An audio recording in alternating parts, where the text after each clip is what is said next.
विधायक पंकज भोयर ने press conference में हुई अराजकता जैसे विभिन्न मुद्दों पर प्रतिक्रिया व्यक्त की और कहा कि सरकार इस पर कार्रवाई करेगी। विधायक ने सोलापुर में जबरन धर्मांतरण की घटनाओं पर प्रतिक्रिया देते हुए कहा कि राज्य सरकार जल्द ही धर्मांतरण विरोधी कानून लेकर आएगी।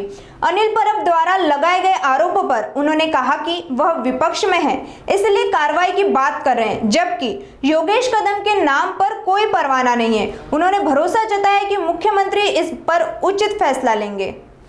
आपण बघितलं असेल की त्या ठिकाणी पत्रकार परिषद मान्य तटकरे साहेबांची सुरू असताना काही गोंधळ त्या ठिकाणी झाला आणि नंतर सूरजजी चव्हाण आणि त्यांच्या काही सहकाऱ्यांनी त्या ठिकाणी मारपीट केली। हे निश्चितच लोकशाहीकरिता उचित नाही आणि लोकशाहीमध्ये कायदा सर्वांकरिता सारखा आहे।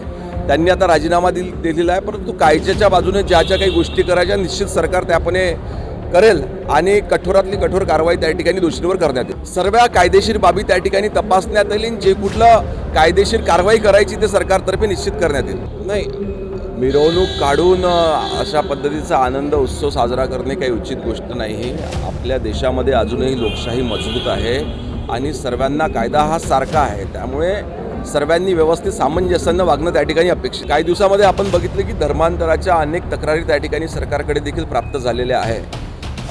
पोलीस महासंचालिका यांच्या अध्यक्षतेखाली एक समिती देखील त्या ठिकाणी सरकारने तयार केली, त्यांचा देखील अहवाल सरकारला प्राप्त झाला। लवकरच धर्मांतर विरोधी कायदा हा येणाऱ्या अधिवेशनामध्ये आपण त्या ठिकाणी आणणार आहोत।